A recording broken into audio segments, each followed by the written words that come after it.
Hi friends, welcome to gifts of the nature. ఈ రోజు అయితే మా కోడి పిల్లలు పిగులుతుంది అనమాట. అంటే డెలివరీ అయింది. మేమైతే దీని దగ్గర 12 గుడ్లు వేసాము. ఎన్ని పిల్లలు పిగిలినాయి ఇప్పుడైతే చూద్దాం మనం. చూడండి, నేను పట్టుకుంటా ఉంటే దాని పిల్లల్ని ఏమైనా చేస్తానని నా చైన్ అయితే ఎలా పడుస్తా ఉందో భయపడిపోయి ఇప్పుడే పిగిలింది అనమాట. ఈ పిల్ల అయితే చూడొచ్చు, ఇంకా ఒళ్ళు కూడా ఆరలేదు.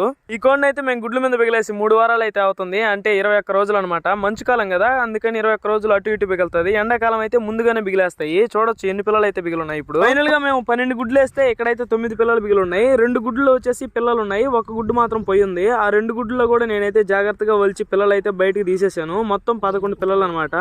ఇలా ఒలిచి తీయకుండా ఉంటే కొన్ని పగల కొట్టుకోలేక కూడా అట్టే గుడ్లు చనిపోతాయి.